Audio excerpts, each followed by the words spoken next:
the Indian economy as a bright star. Our current year's economic growth is estimated to be at 7%. It is notable that this is the highest among all the major economies. This is in spite of the massive slowdown globally caused by COVID-19 and the war. The Indian economy is therefore on the right track, and despite a time of challenges, heading towards a bright future. Today, as Indians stand with their head held high and the world appreciates India's achievements and successes, we are sure that elders who had fought for India's independence will, with joy, bless us in our endeavors going forward as well. Our focus on wide-ranging reforms and sound policies implemented through Sabka Prayas, resulting in Jan Bhagidari and targeted support to those in need, helped us perform well in trying times. India's rising global profile is because of the several accomplishments: unique world-class digital public infrastructure, example, Aadhaar, CoWIN and UPI, COVID vaccination drive in unparalleled scale and speed, proactive role in frontier areas such as achieving the climate-related goals, Mission Life and National Hydrogen Mission. During the COVID-19 pandemic, we ensured that no one goes to bed hungry with a scheme to supply free food grains to over 80 crore persons for 28 months. Continuing our commitment to ensure food and nutritional security, we are implementing from 1st January 2023 a scheme to supply free food grain to all Antyodaya and priority households for the next 1 year. Under PM Garib Kalyan Anna Yojana, the entire expenditure of about 2 lakh crore will be borne by the central government.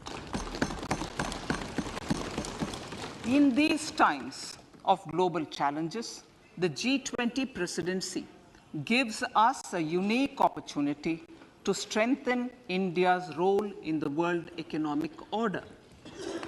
With the theme of Vasudhaiva Kutumbakam, we are steering an ambitious, people-centric agenda to address global challenges and to facilitate sustainable economic development. The government's efforts since 2014 have ensured for all citizens a better quality of life and life of dignity. The per capita income has more than doubled to 1.97 lakh rupees. In these 9 years, the Indian economy has increased in size from being 10th to 5th largest in the world. We have significantly improved our position as well as a well-governed and innovative country with a conducive environment for business as reflected in several global indices. We have made a significant progress in many sustainable development goals. The economy has become a lot more formalized as reflected in the EPFO membership, more than doubling to 27 crore and rupees 7,400 crore digital payments of 126 lakh crore rupees through UPI in 2022. The efficient implementation of many schemes with universalization of targeted benefits has resulted in inclusive development. Some of the schemes are 11.7 crore household toilets under Swachh Bharat mission, which is achieved, 9.6 crore LPG connections under Ujjwala, 220 crore COVID vaccination of 102 crore persons, 47.8 crore PM Jan Dhan bank accounts, insurance cover for 44.6 crore persons under PM Suraksha Bima and PM Jeevan Jyoti Yojana, and cash transfer of 2.2 lakh crores of rupees to 11.4 crore to over 11.4 crore farmers under PM Kisan Samman Nidhi. Our vision for the Amritkal includes technology-driven and knowledge-based economy with strong public finances and a robust financial sector. To achieve this, Jan Bhagidari through Sabka Saath, Sabka Prayas is essential. The economic agenda for achieving this vision focuses on three things. First, facilitating ample opportunities for citizens, especially the youth, to fulfill their aspirations. Second, providing strong impetus to growth and job creation. And third, strengthening macroeconomic stability.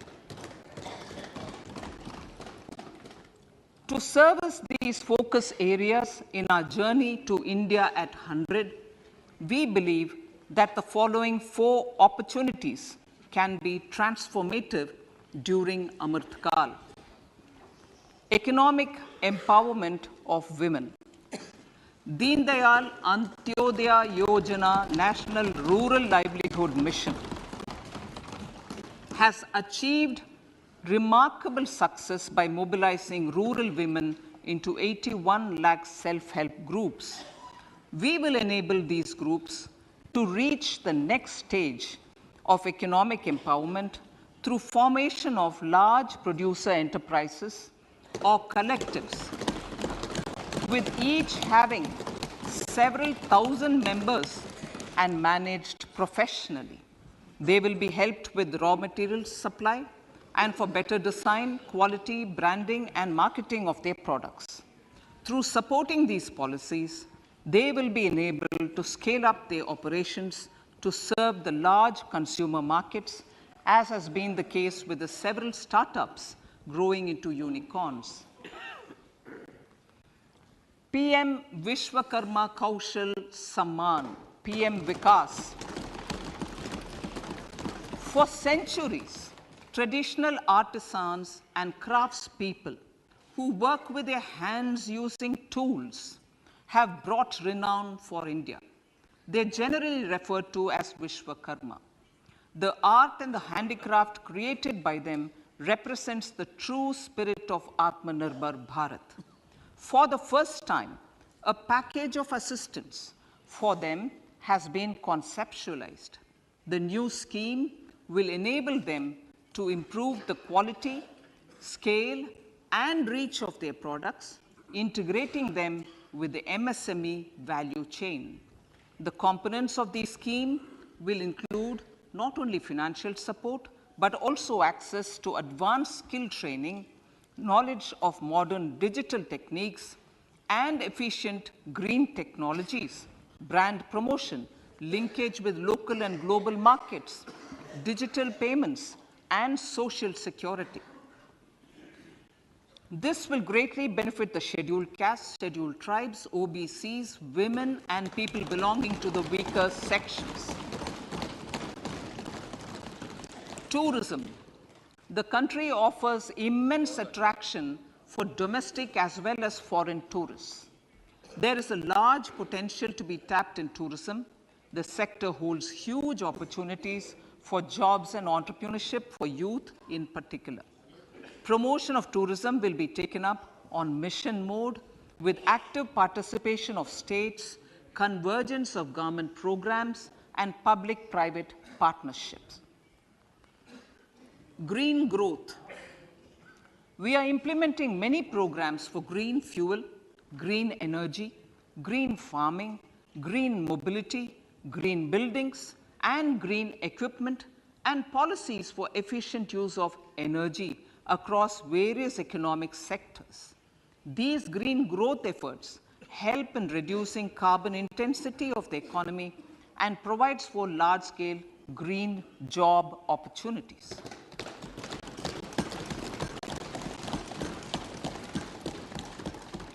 Priorities of this budget.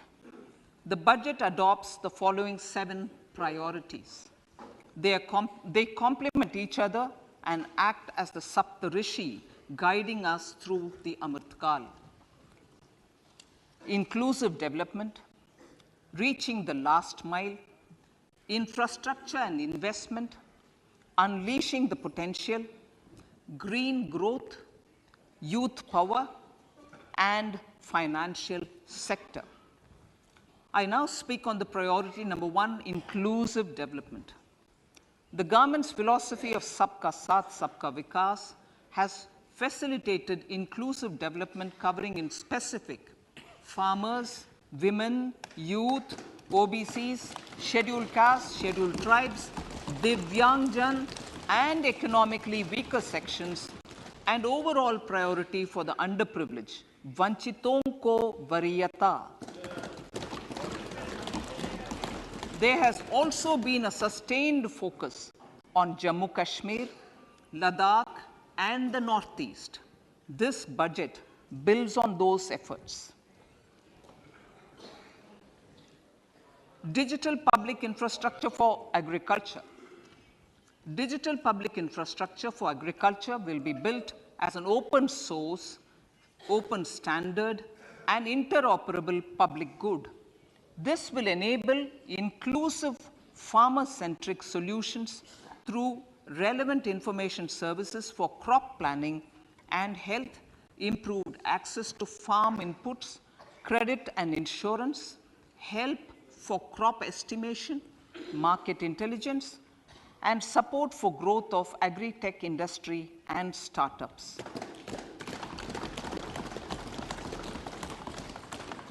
An agriculture accelerator fund. An agriculture accelerator fund will be set up to encourage agri startups by young entrepreneurs in rural areas. The fund will aim at bringing innovative and affordable solutions for challenges faced by farmers. It will also bring in modern technologies to transform agricultural practices, increase productivity and profitability. To enhance the productivity of extra long staple cotton, we will adopt a cluster-based and value chain approach through public-private partnerships. This will mean collaboration between farmers, state, and industry for input supplies, extension services, and market linkages. We will launch an Atmanirbhar Clean Plant program to boost availability of disease-free, quality planting material for high-value horticultural crops at an outlay of 2,200 crores. Global hub for millets, which are Sri Anna. India is the forefront.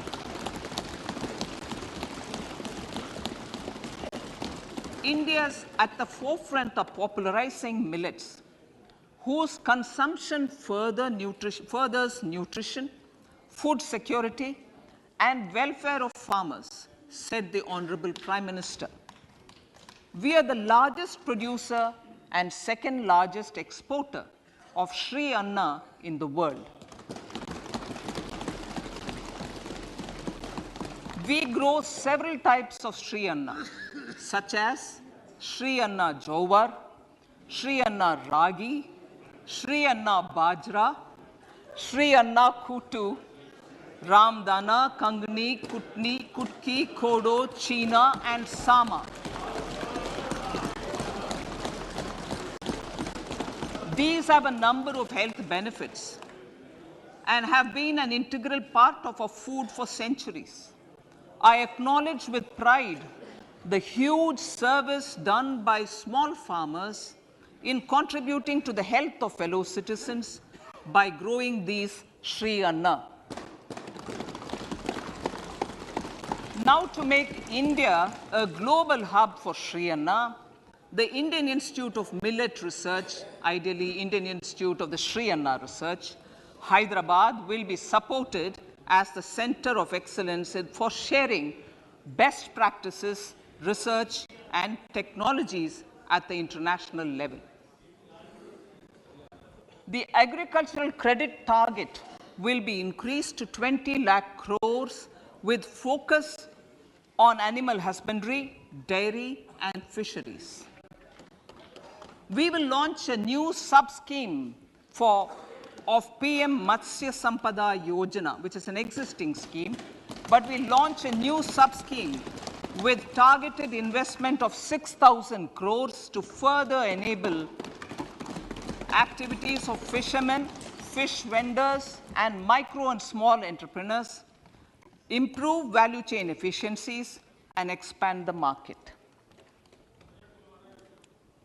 For farmers, especially small and marginal farmers and other marginalized sections, the government is promoting cooperative-based economic development model. A new Ministry of Cooperation was formed with a mandate to realize the vision of Sahakar Se Samriddhi. To realize this vision, the government has already initiated computerization of 63,000 primary agricultural credit societies with an investment of 2,560 crores, 2,516 crores. In consultation with all the stakeholders and the states, model bylaws for PACS were formulated, enabling them to become multi-purpose PACS. A national cooperative database is being prepared for countrywide mapping of cooperative societies. With this backdrop, we will implement a plan to set up massive decentralized storage capacity.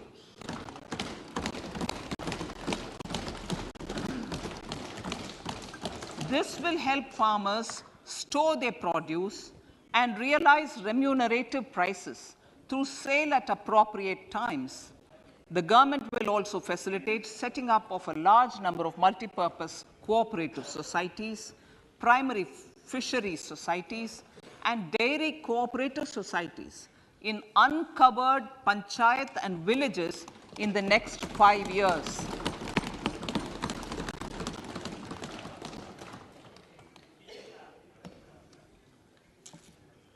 Health, education, and skilling.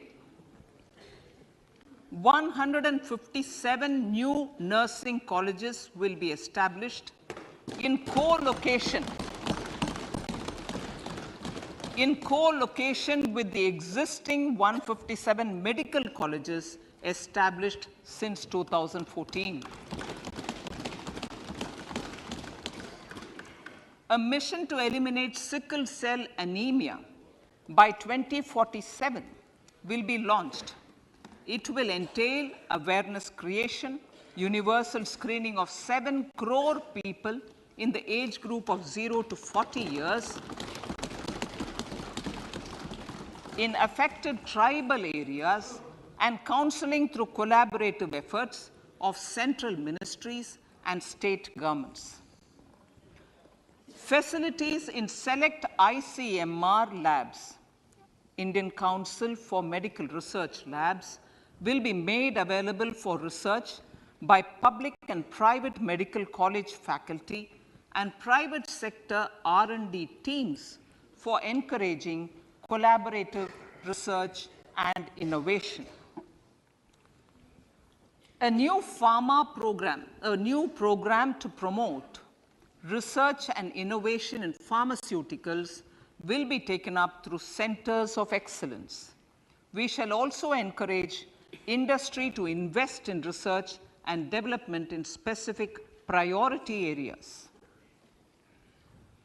Dedicated multidisciplinary courses, for medical devices will be supported in existing institutions to ensure availability of skilled manpower for futuristic medical technologies, high-end manufacturing, and research. Teachers' training. Teachers' training will be re-envisioned through innovative pedagogy, curriculum transaction, continuous professional development, dipstick surveys, and ICT implementation. The District Institute of Education and Training will be developed as vibrant institutes of excellence for this purpose.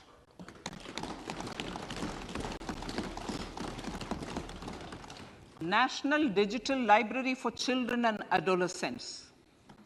A National Digital Library for Children and Adolescents will be set up for facilitating availability of quality books across geographies, languages, genres, and levels, and device-agnostic accessibility. States will be encouraged to set up physical libraries for them at panchayat and ward levels and provide infrastructure for accessing the national digital library resources. Additionally, to build a culture of reading and to make up for pandemic time learning loss, the National Book Trust, the Children's Book Trust, and other sources will be encouraged to provide and replenish non-curricular titles in regional languages and in English to these physical libraries. Collaboration with NGOs that work in literacy will also be a part of this initiative to inculcate financial literacy. Financial sector regulators and organizations will be encouraged to provide age-appropriate reading material to these libraries. I move to priority 2, reaching the last mile. Prime Minister Vajpayee's government had formed the Ministry of Tribal Affairs and the Department of Development of Northeast Region to provide a sharper focus to the objective of reaching the last mile. Our government has formed the Ministries of Ayush, Fisheries, Animal Husbandry and Dairying, Skill Development, Jal Shakti, and Cooperation. Building on the success of the Aspirational Districts program, the government has recently launched the Aspirational Blocks program, covering 500 blocks for saturation of essential government services across multiple domains such as health, nutrition, education, agriculture, water resources, financial inclusion, skill development, and basic infrastructure. Manya Speaker, sir, Pradhan Mantri PBTG, which is Primitive Vulnerable Tribal Groups Development Mission, is being launched. To improve socio-economic conditions of the particularly vulnerable tribal groups, the PBTGs as we refer them to, Pradhan Mantri PBTG Development Mission will be launched. This will saturate PBTG families and habitations with basic facilities such as safe housing, clean drinking water and sanitation, improved access to education, health, nutrition, road and telecom connectivity, and sustainable livelihood opportunities. An amount of 15,000 crores will be made available to implement the mission in the next 3 years under the Development Action Plan for the Scheduled Tribes. Ekalavya Model Residential Schools. In the next 3 years, Center will recruit 38,800 teachers and support staff for the 740 Ekalavya model residential schools, which is serving 3.5 lakh tribal students.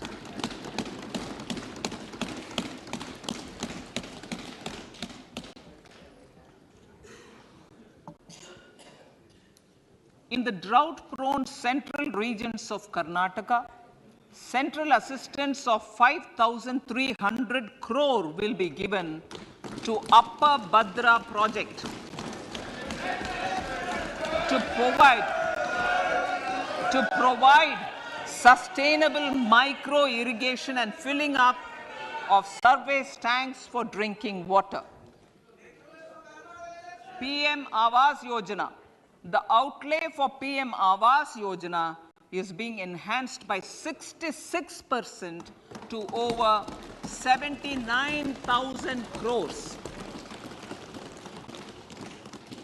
Bharat Shared Repository of Inscriptions will be set up in a digital epigraphy museum with digitization of 1 lakh ancient inscriptions in the first stage. Support for poor prisoners. For poor persons who are in prisons and unable to afford the penalty or the bail amount, required financial support will be provided. Priority number 3, infrastructure and investment. Investments in infrastructure and productive capacity have a large multiplier impact on growth and employment. After the subdued period of the pandemic, private investments are growing again. The budget takes the lead once again to ramp up the virtuous cycle of investment and job creation. Honorable Speaker, sir, the capital investment outlay is being increased steeply for the 3rd year in a row by 33% to 10 lakh crores, which would be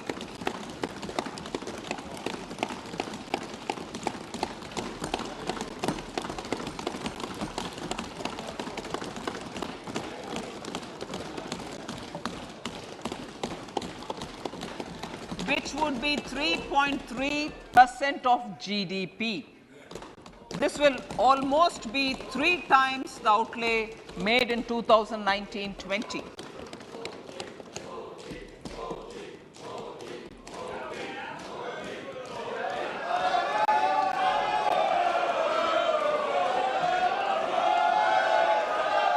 This substantial increase in recent years is central to the government's efforts to enhance growth potential and job creation, crowd in private investments, and provide a cushion against global headwinds. The direct capital investment by the center is complemented by the provision made for creation of capital assets through grants and aids to state. The effective capital expenditure of the center is budgeted at 13.7 lakh crore rupees, which will be 4.5% of GDP. Support to state governments for capital investment.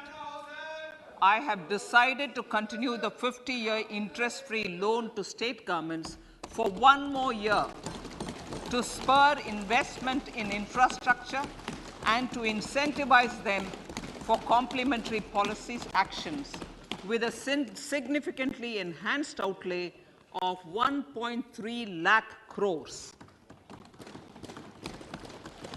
The newly established Infrastructure Finance Secretariat will assist all stakeholders for more private investment in infrastructure, including railways, roads, urban infrastructure, and power, which are predominantly depend on public resources. The harmonized master list of infrastructure will be reviewed by an expert committee for recommending the classification and financing framework suitable for Amrit Kal. A capital outlay, I'm talking about railways now, sir, Honorable Speaker, railways. A capital outlay of 2.40 lakh crores has been provided for the railways. This is the highest ever outlay this highest ever outlay is about 9 times the outlay made in 2013-14.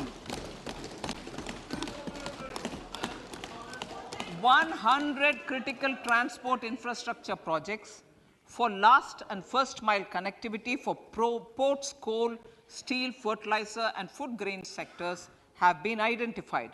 They will be taken up on priority with investment of 75,000 crores, including 15,000 crore from private sources.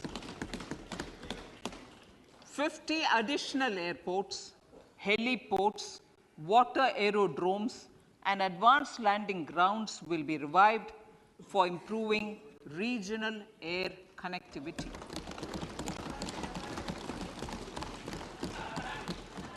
Sustainable cities for tomorrow.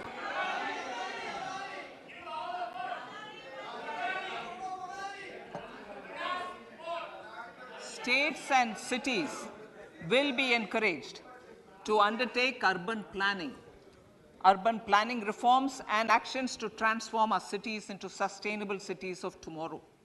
This means efficient use of land resources, adequate resources for urban infrastructure, transit-oriented development, enhanced availability and affordability of urban land and opportunities for all. Through property tax governance reforms and ring-fencing user charges on urban infrastructure, cities will be incentivized to improve their creditworthiness for municipal bonds. Like the RIDF, an urban infrastructure development fund will be established through use of priority sector lending shortfall. This will be managed by the National Housing Bank and will be used by public agencies to create urban infrastructure in Tier 2 and Tier 3 cities.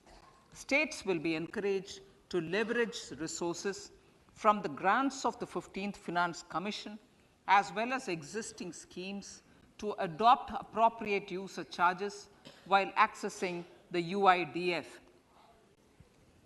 We expect to make available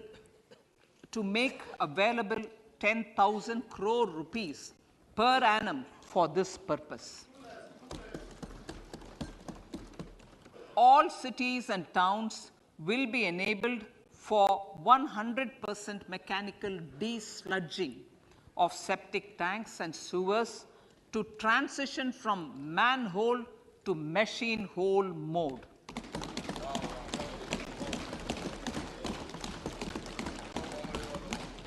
Enhanced focus will be provided for scientific management of dry and wet waste. Honorable Speaker, sir, our Prime Minister had said, good governance is the key to a nation's progress. Our government is committed to providing a transparent and accountable administration which works for the betterment and welfare of common citizens. Mission Karma Yogi. Under Mission Karma Yogi, center, states and the union territories are making and implementing capacity building plans for civil servants.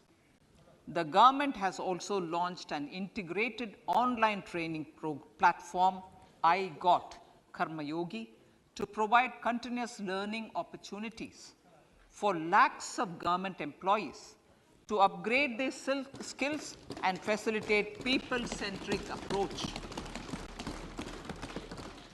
Sir, for enhancing ease of doing business, more than 39,000 compliances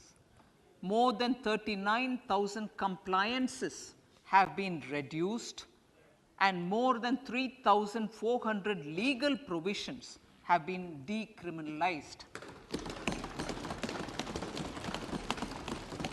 For furthering the trust-based governance, we have introduced the Jan Vishwas Bill to amend 42 central acts. This budget proposes a series of measures to unleash the potential of our economy. Centers of Excellence for Artificial Intelligence. For realizing the vision of Make AI in India and Make AI Work for India, 3 centers of excellence for artificial intelligence will be set up in top educational institutions. Leading industry players will partner in conducting interdisciplinary research, develop cutting-edge applications, and scalable problem solutions in the areas of agriculture, health, and sustainable cities. This will galvanize an effective AI ecosystem and nurture quality human resources in the field. National Data Governance Policy to unleash innovation and research by startups and academia. A national data governance policy will be brought out. This will enable access to anonymized data. The KYC process will be simplified, adopting a risk-based instead of one-size-fits-all approach. The financial sector regulators will also be encouraged to have a KYC system fully amenable to meet the needs of digital India. One-stop solution for identity and address updating. A one-stop solution for reconciliation and updating of identity and address of individuals maintained by various government agencies, regulators, and regulated entities will be established using DigiLocker service and Aadhaar as foundational identity. Speaker, sir, common business identifier. For the business establishments required to have a permanent account number, the PAN will be used as the common identifier for all digital systems of specified government agencies. This will bring ease of doing business, and it will be facilitated through a legal mandate. For obviating the need for separate submission of same information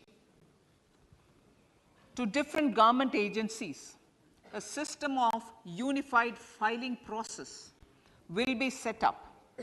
Such filing of information or return in simplified forms on a common portal will be shared with other agencies as per the filer's choice. Vivad se Vishwas 1, relief for MSMEs.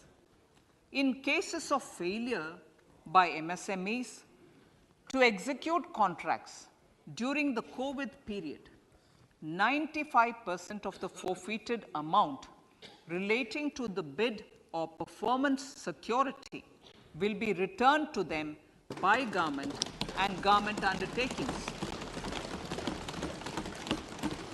This will provide relief to the MSMEs. Vivad se Vishwas 2, settling contractual disputes. To settle contractual disputes of government and government undertakings, wherein arbitral award is under challenge in a court, a voluntary settlement scheme with standardized terms will be introduced. This will be done by offering graded settlement terms depending on pendency level of the dispute. The state support mission of Niti Aayog will be continued for 3 years for our collective efforts towards national priorities. Result-based financing. To better allocate scarce resources for competing development needs, the financing of select schemes will be changed on a pilot basis from input-based to result-based. E-courts. For efficient administration of justice, phase 3 of e-courts projects phase 3 of the e-courts project will be launched with an outlay of 7,000 crores.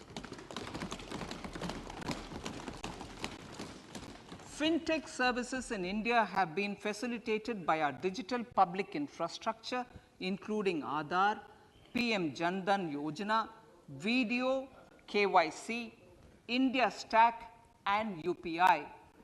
To enable more fintech innovative services, the scope of documents available in DigiLocker for individuals will be expanded. An entity, DigiLocker, will be set up for the use by MSMEs, large businesses, and also charitable trusts. This will be towards storing and sharing documents online securely whenever needed with various authorities, regulators, banks, and other business entities. 5G services. 100 labs for developing applications using 5G services will be set up in engineering institutions.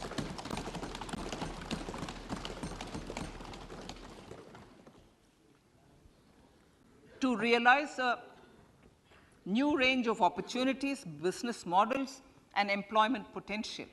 The labs will cover, among others, applications such as smart classrooms, precision farming, intelligent transport systems, and healthcare applications.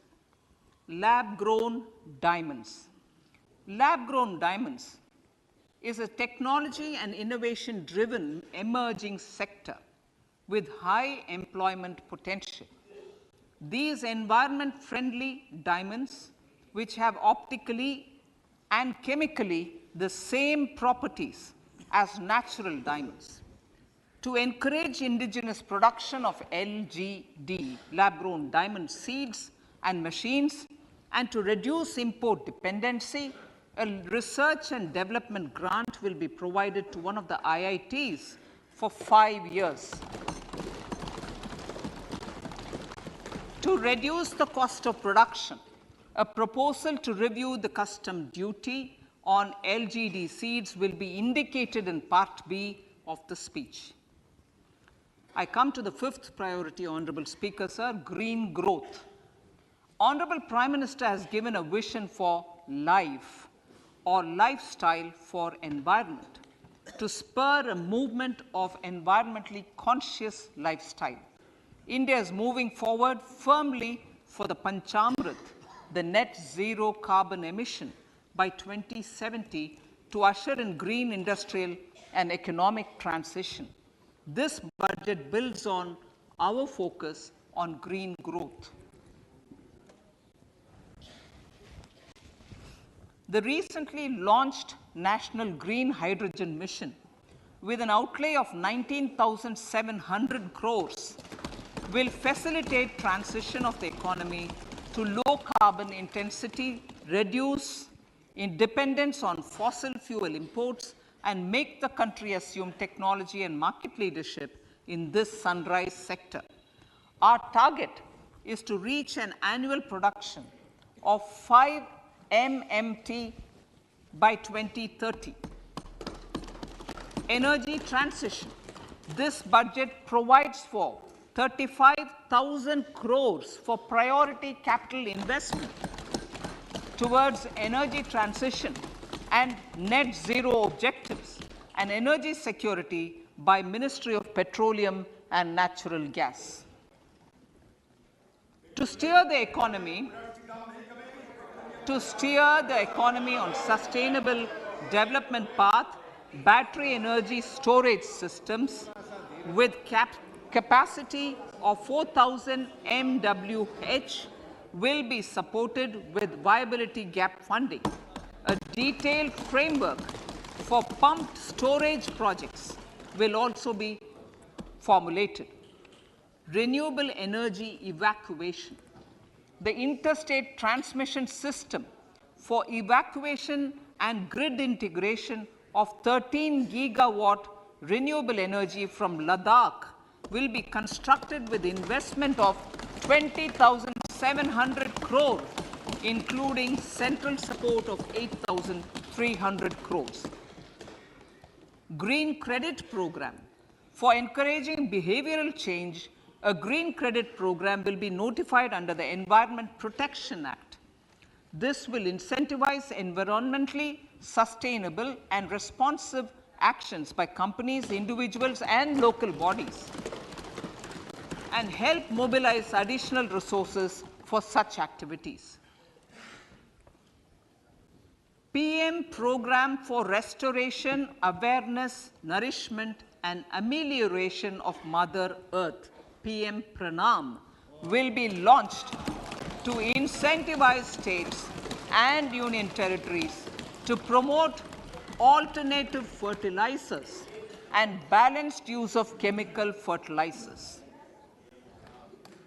Go Bardhan Scheme, 500 new waste to wealth plants under Go Bardhan, galvanizing organic bio-agro resources done. Go Bardhan scheme will be established for promoting circular economy. These will include 200 compressed biogas plants, including 75 plants in urban areas, and 300 community or cluster-based plants at a total investment of 10,000 crores. I will refer to this in Part B also.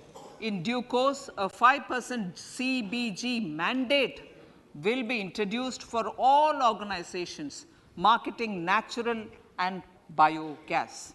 For collection of biomass and distribution of biomanure, appropriate fiscal support will also be provided. Bharatiya Prakritik Kheti Bio Input Resource Centers. Over the next 3 years, we will facilitate 1 crore farmers to adopt natural farming. For this, Honorable Speaker, 10,000 bio input resource centers will be set up, creating a national level distributed micro fertilizer and pesticide manufacturing network. Mishti.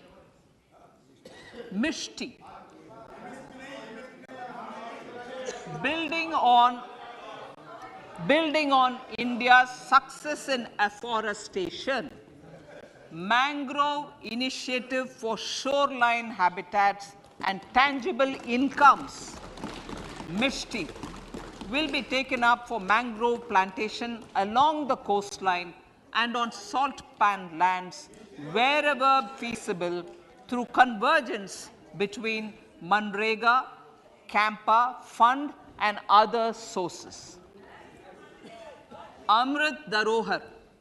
Wetlands are vital ecosystems which sustain biological diversity. In his latest Mann Ki Baat, the Prime Minister said, now, I quote, now the total number of Ramsar sites in our country has increased to 75, whereas before 2014, there were only 26, unquote. Local communities have always been at the forefront of conservation efforts. The government will promote their unique conservation values through Amrit Dharohar, a scheme that will be implemented over the next 3 years to encourage optimal use of wetlands and enhance biodiversity, carbon stock, ecotourism opportunities, and income generation for local communities. Coastal shipping. Coastal shipping will be promoted as the energy efficient and lower cost mode of transport, both for passengers and freight, through PPP mode with viability gap funding. Vehicle replacement. Vehicle replacement is an important continuing policy, replacing the old political,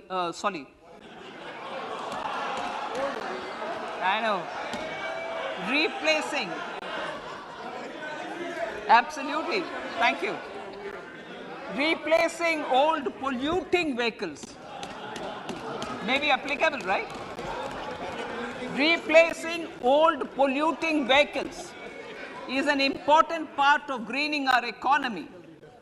In furtherance of the vehicle scrapping policy mentioned in Budget 21-22, I have allocated adequate funds to scrap old vehicles of the central government. States will also be supported in replacing old vehicles and old state ambulances. Honorable Speaker, sir, I move to priority 6, youth power.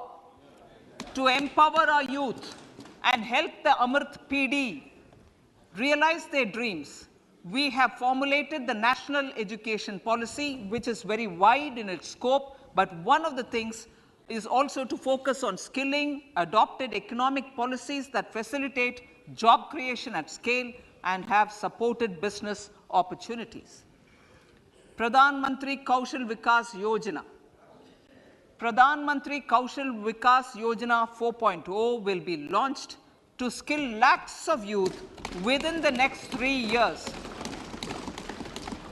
On-job training, industry partnership, and alignment of courses with needs of industry will be emphasized. The scheme will also cover new age courses for Industry 4.0 like coding, AI, robotics, mechatronics, IoT, 3D printing, drones, and other soft skills. To skill youth for international opportunities, 30 Skill India International Centers will be set up across different states. The digital ecosystem for skilling will be further expanded with the launch of a unified Skill India digital platform for enabling demand-based formal skilling, linking with employers including MSMEs, and facilitating access to entrepreneurship schemes.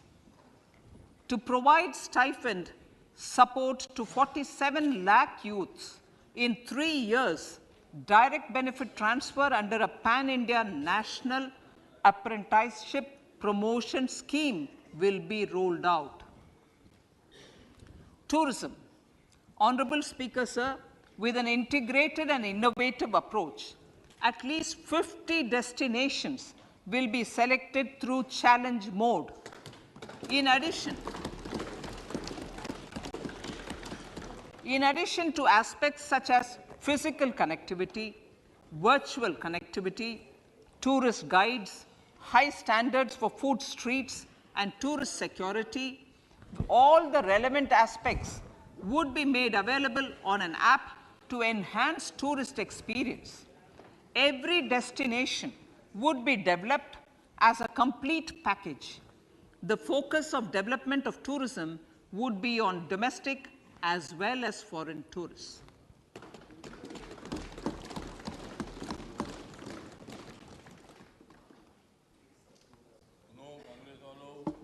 Sector-specific skilling and entrepreneurship development will be dovetailed to achieve the objectives of Dekho Apna Desh initiative. This was launched as an appeal by the Honorable Prime Minister to the middle class to prefer domestic tourism over international tourism.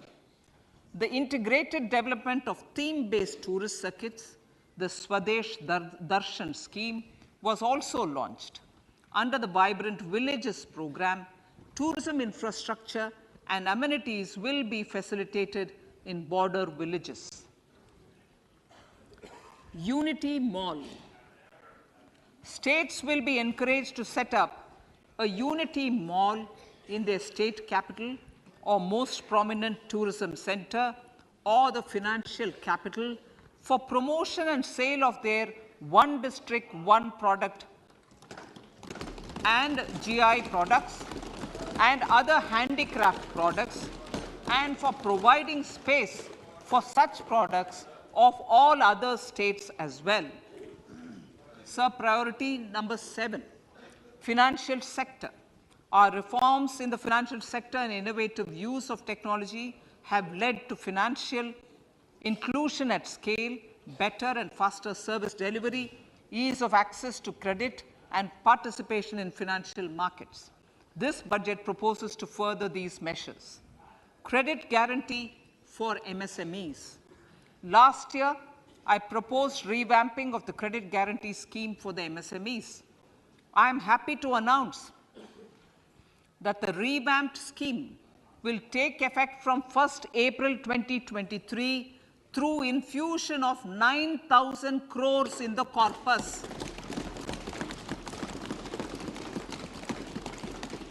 This will enable additional collateral-free guaranteed credit of 2 lakh crores of rupees. Further, the cost of credit will be reduced by about 1%. A National Financial Information Registry will be set up to serve as the central repository of financial and ancillary information. This will facilitate efficient flow of credit, promote financial inclusion, and foster financial stability. A new legislative framework will govern this credit public infrastructure and will be designed in consultation with the RBI.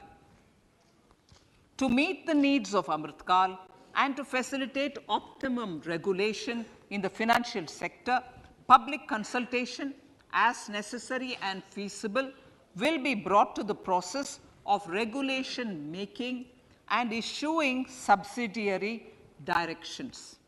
To simplify, to ease, and to reduce cost of compliance, financial sector regulators will be requested to carry out a comprehensive review of existing regulations. For this, they will consider suggestions from public and regulated entities. Time limits to decide the application under various regulations will also be laid down.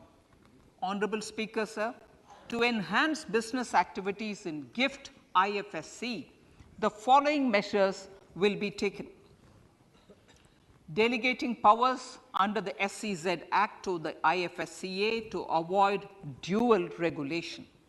Setting up a single window IT system for registration and approval of IFSCA, SEZ authorities, GSTN, RBI, SEBI, and IRDAI. Permitting acquisition financing by IFSC banking units of foreign banks.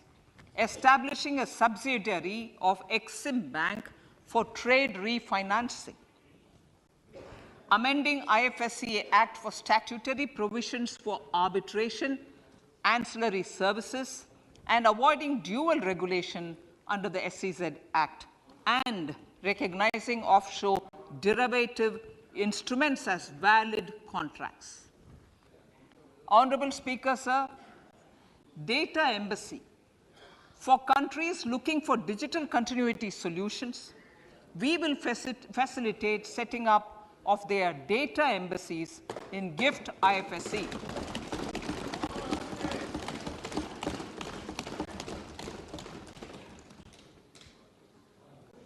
Improving governance and investor protection in banking sector. To improve bank governance and enhance investors' protection, certain amendments to the Banking Regulation Act, the Banking Companies Act, and the Reserve Bank of India Act are being proposed. Capacity building in securities market. Honorable Speaker, sir, to build capacity of functionaries and professionals in the securities market, SEBI will be empowered to develop, regulate, maintain, and enforce norms and standards for education in the National Institute of Securities Markets and to recognize award of degrees, diplomas, and certificates. A central processing center will be set up for faster response to companies through centralized handling of various forms filed with field officers under the Companies Act. Reclaiming of shares and dividends.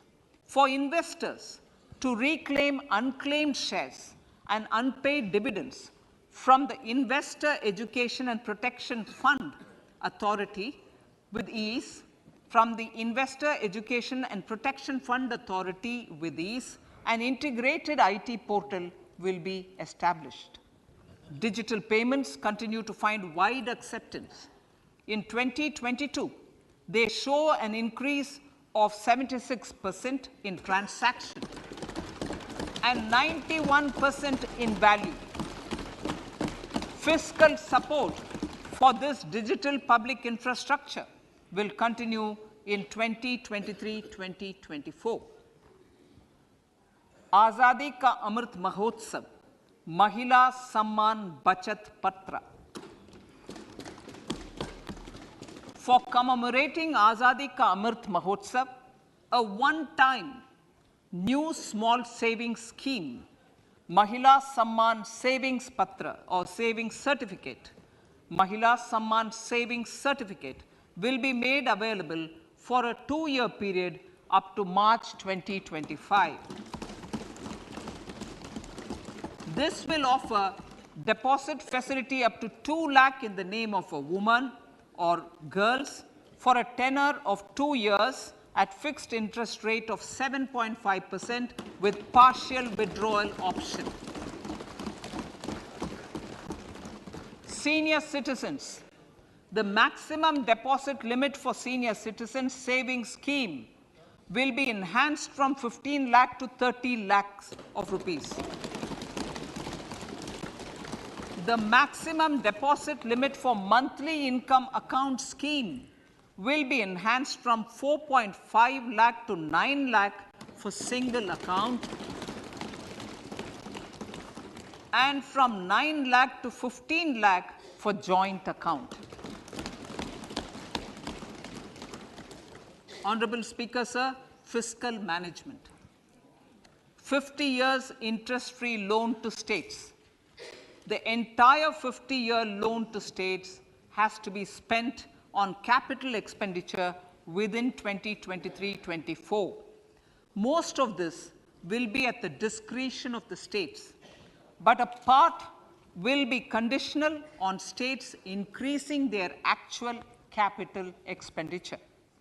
Parts of the outlay will also be linked to or allocated for the following purposes: scrapping old government vehicles, urban planning reforms and actions, financing reforms in urban local bodies to make them creditworthy for municipal bonds, housing for police personnel above or as part of the police station, constructing unity malls, children and adolescent libraries and digital infrastructure, and state share of capital expenditure of central schemes. Honorable Speaker, sir, fiscal deficit of states. States will be allowed a fiscal deficit of 3.5% of GSDP, of which 0.5% will be tied to power sector reforms. Revised estimates 2022 to 2023. The revised estimate, Honorable Speaker, sir, of the total receipts other than borrowing is 24.3 lakh crores, of which the net tax receipts are 20.9 lakh crores. The revised estimate of the total expenditure is 41.9 lakh crores of rupees, of which the capital expenditure is about 7.3 lakh crores. The revised estimate of the fiscal deficit is 6.4% of GDP, adhering to the budget estimate. So budget estimates of 2023-24. Coming to 2023-24, the total receipts other than borrowings and the total expenditure are estimated at 27.2 lakh crores and 45 lakh crores respectively. The net tax receipts are estimated at 23.3 lakh crores. The fiscal deficit is estimated to be 5.9% of the GDP.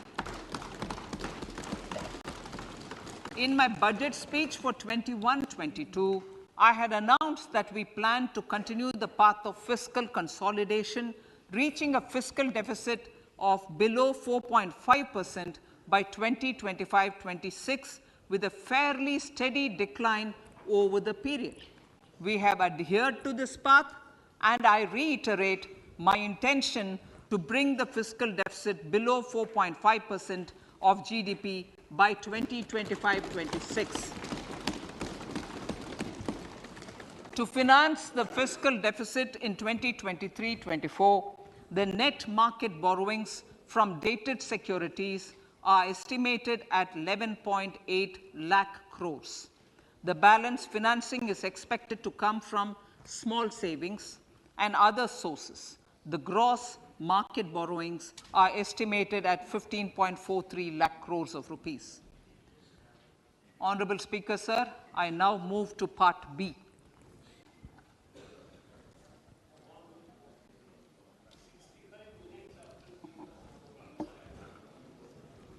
Indirect taxes. My indirect tax proposals will aim to promote exports, boost domestic manufacturing, enhance domestic value addition, encourage green energy and mobility. A simplified tax structure with fewer tax rates helps in reducing compliance burden and improving tax administration. I propose to reduce the number of basic customs duty rates on goods other than textiles and agriculture from 21 to 13. As a result, there are minor changes in the basic custom duties, cesses and surcharges on some items including toys, bicycle, automobiles and naphtha. Green mobility. To avoid cascading of taxes on blended compressed natural gas, I propose to exempt excise duty on GST paid compressed biogas contained in it. To further provide impetus to green mobility, customs duty exemptions is being extended to import of capital goods and machinery required for manufacture of lithium-ion cells for batteries used in electrical vehicles as well. Electronics. As a result of various initiatives of the government, including phased manufacturing program, mobile phone production in India has increased from 5.8 crore units valued at about 18,900 crore in 2014-15 to 31 crore units valued at 2,75,000 crore in the last financial year. To further deepen domestic value addition in manufacturing of mobile phones, I propose to provide relief to customs duty. I propose to provide relief in customs duty on import of certain parts and inputs like camera lens and continue the concessional duty on lithium-ion cells for batteries for another year. Similarly, to promote value addition in manufacture of televisions, I propose to reduce the basic customs duty on parts of open cells of TV panels to 2.5%. Electrical. To rectify inversion of duty structure and encourage manufacturing of electric kitchen chimneys, the basic custom duty on electric kitchen chimney is being increased from 7.5% to 15%, and that on heat coils for these is proposed to be reduced from 20% to 15%. Chemicals and petrochemicals. Denatured ethyl alcohol is used in chemical industry. I propose to exempt basic customs duty on it. This will also support the ethanol blending program and facilitate an endeavor for energy transition. Basic customs duty is also being reduced on acid-grade fluorospar from 5% to 2.5% to make the domestic fluorochemicals industry competitive. Further, the basic customs duty on crude glycerin for use in manufacture of epichlorohydrin is proposed to be reduced from 7.5% to 2.5%.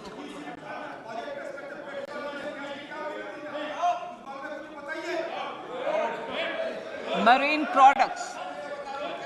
In the last financial year, marine products recorded the highest export growth, benefiting farmers in the coastal states of the country.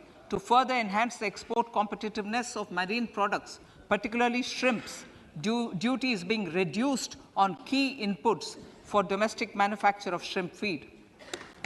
India is a global leader, as I said in Part A, in cutting and polishing of natural diamonds, contributing about 3/4 of the global turnover by value. With the depletion of deposits of natural diamonds, the industry is moving towards lab-grown diamonds, and it holds huge promise. To seize this opportunity, I propose to reduce the basic customs duty on seeds used in their manufacture. Customs duties on door or doré and bars of gold and platinum were increased earlier this fiscal. I propose to increase the duties on articles made therefrom to enhance the duty differential. I also propose to increase the import duty on silver doors, bars, and articles to align them with that on gold and platinum. To facilitate availability of raw materials for the steel sector, exemptions from basic custom duty on raw materials for manufacture of CRGO steel, ferrous scrap, and nickel cathode is being continued. Similarly, the concessional BCD of 2.5% on copper scrap is also being continued to ensure the availability of raw materials for secondary copper producers who are mainly in the MSME sectors. Compounded rubber. The basic custom duty rate on compounded rubber is being increased from 10% to 25% or 30 kg, whichever is lower, at par with that of natural rubber other than latex, to curb circumvention of duty. Cigarettes. National calamity contingent duty on specified cigarettes was last revised 3 years ago. This is proposed to be revised upwards by about 16%. Direct taxes. I now come to my direct tax proposals. Honorable Speaker, these proposals aim to maintain continuity and stability of taxation, further simplify and rationalize various provisions to reduce the compliance burden, promote the entrepreneurial spirit, and provide tax relief to citizens. It has been constant endeavor of the Income Tax Department to improve taxpayers' services by making compliance easy and smooth. Our taxpayers portal received a maximum of 72 lakh returns in a day, processed more than 6.5 crore returns this year. Average processing period reduced from 93 days in financial year 13-14 to 16 days only now. And 45% of the returns were processed within 24 hours. We intend to further improve this, roll out the next generation common IT return form for taxpayer convenience, and also plan to strengthen the grievance redressal mechanism. MSMEs and professionals. MSMEs are growth engines of our economy. Micro enterprises with turnover up to 2 crore of rupees and certain professionals with turnover of up to 50 lakh rupees can avail the benefit of presumptive taxation. I propose to provide enhanced limits of 3 crore and 75 lakh respectively to the taxpayers whose cash receipts are no more than 5%. Whose cash receipts are no more than 5%. Moreover, to support MSMEs in timely receipt of payments, I propose to allow deduction for expenditure incurred on payments made to them only when payment is actually made. Cooperation. Cooperation is a value to be cherished. In realizing our Prime Minister's goal for Sehkar Se Samriddhi and his resolve to connect the spirit of cooperation with the spirit of Amrit Kal, in addition to the measures proposed in Part A, I have a slew of proposals for the cooperation sector. First, new cooperatives that commence manufacturing activities till 2024, 31st March, shall get the benefit of a lower tax rate of 15%, as is presently available to new manufacturing companies. Secondly, I propose to provide an opportunity to sugar cooperatives to claim payments made to sugarcane farmers for the period prior to the assessment year 2016-17 as expenditure. This is expected to provide them a relief of almost 10,000 crores. Thirdly, I am providing a higher limit of 2 lakh per member for cash deposits to loans in cash by primary agricultural cooperative societies and primary cooperative agriculture and rural development banks. I repeat that. Thirdly, I am providing a higher limit of 2 lakh per member for cash deposits to and loans in cash by primary agricultural cooperative societies and primary cooperative agricultural and rural development banks. Similarly, a higher limit of 3 crore for TDS on cash withdrawal is being provided to cooperative societies. Startups.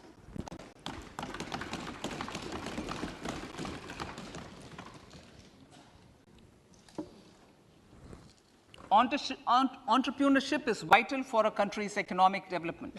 We have taken a number of measures for startups and they have borne results. India is now the third largest ecosystem for startups globally and ranks second in innovation quality among middle-income countries. I propose to extend the date of incorporation for income tax benefits to startups from 31/3/2023 to 31/3/2024. I further propose to provide the benefit of carry forward of losses on change of shareholding of startups from 7 years of incorporation to 10 years.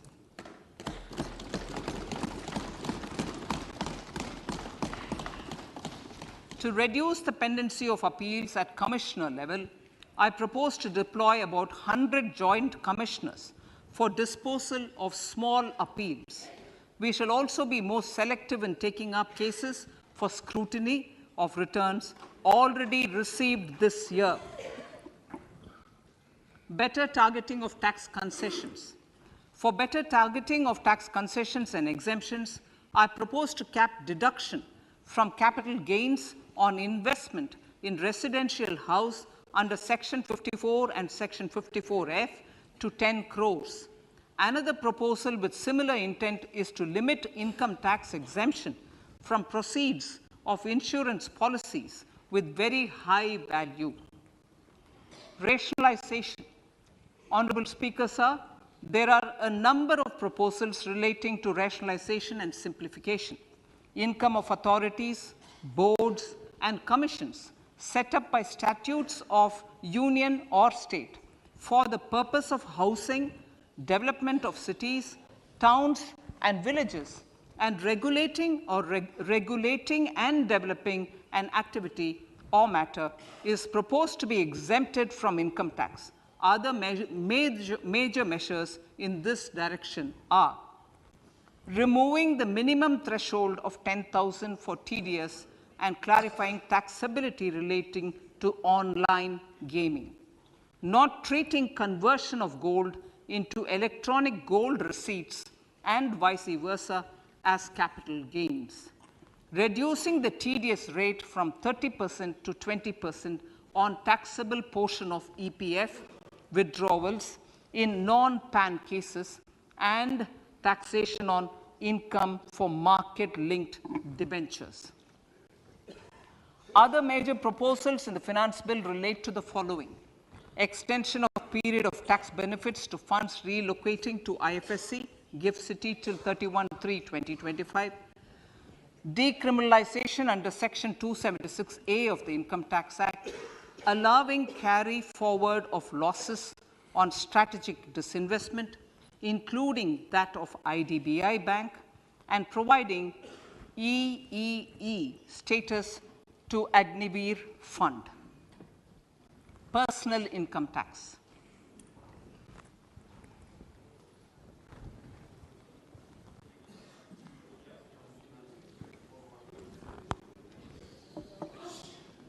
Now I come to what everyone is waiting for. Personal income tax. I have 5 major announcements to make in this regard. These primarily benefit our hard-working middle class. The first one concerns rebate. Currently, those with income up to 5 lakh do not pay any income tax in both old and new regimes. I propose to increase the rebate limit to 7 lakhs in the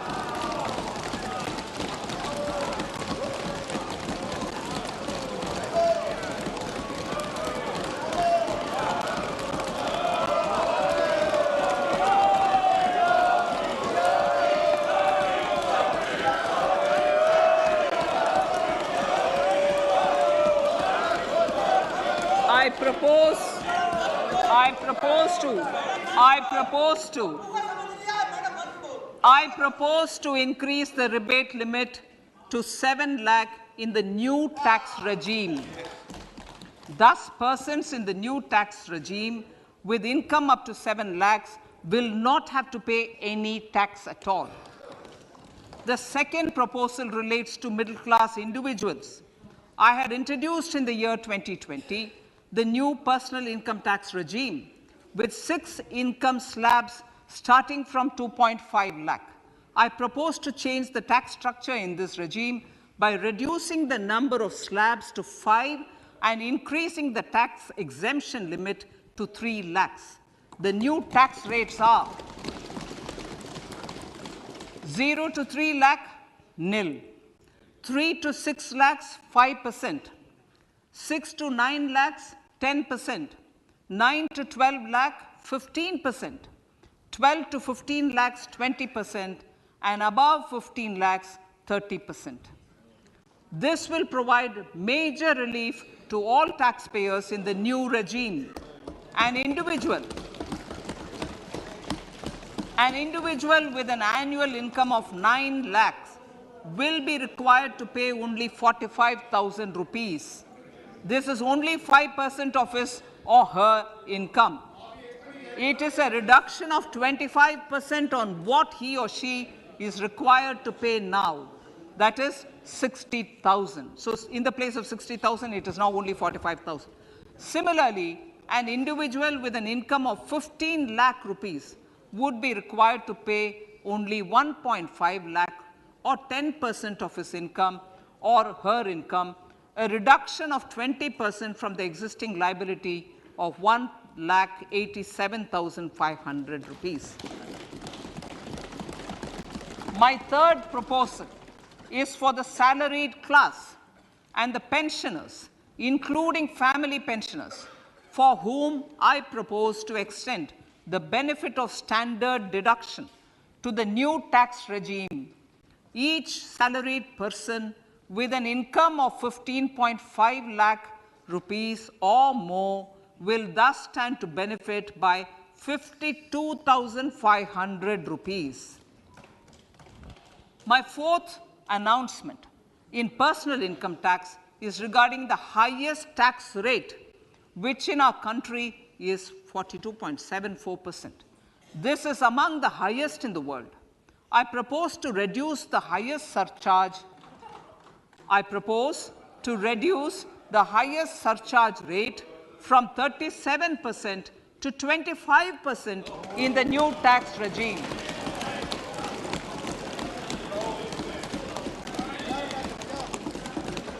This would result in reduction of the maximum rate.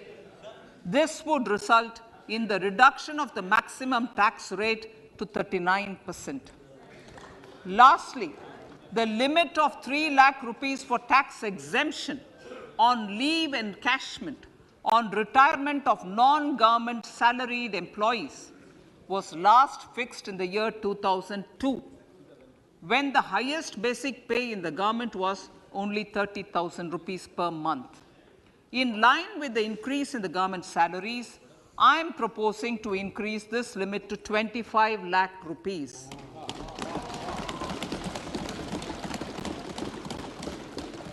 We are also making We are also making the new income tax regime as the default tax regime. However, citizens will continue to have the option to avail the benefit of the old tax regime. Apart from these, I am also making some other changes as given in the annexure. As a result of these proposals, revenue of about 38,000 crore to 37,000 crore in direct taxes and rupees 1,000 crore in indirect taxes will be foregone, while revenue of about 3,000 crore will be additionally mobilized. Thus, the total revenue foregone is about 35,000 crores annually. Honorable Speaker, sir, with these words, I commend the budget to this August House.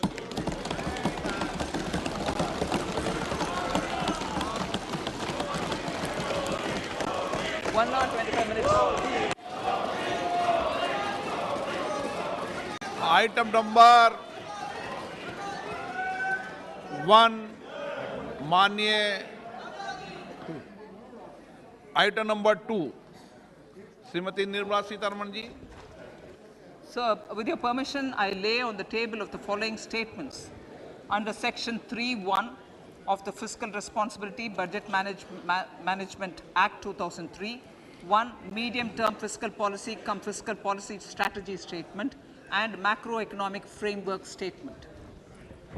माननीय सदस्यगण, जैसा कि आपको समाचार भाग 2 के माध्यम से पहले ही सूचित किया जा चुका है कि माननीय वित्त मंत्री जी के बजट भाषण की प्रतियां हार्ड कॉपी के रूप में उपलब्ध कराई गई है. आप बजट भाषण की अपनी अपनी प्रति प्रकाशन पलक से ले लें. आपको ये भी सूचित किया जाता है कि माननीय मंत्री द्वारा बजट प्रस्तुत किए जाने के पश्चात उसकी प्रतियां आपको मेंबर्स पोर्टल के माध्यम से उपलब्ध करा दी जाएगी. आइटम नंबर 3, माननीय मंत्री जी, वित्त मंत्री जी. Sir, with your permission, I rise to move for leave to introduce the Finance Bill 2023. प्रश्न ये कि विधेयक को प्रस्तावित करने की अनुमति प्रदान की जाए. जो सदस्य इसके पक्ष में हाँ कहें, जो सदस्य विरोध में ना कहें. मेरे विचार में निर्णय हाँ वालों के पक्ष में, हाँ वालों के पक्ष में.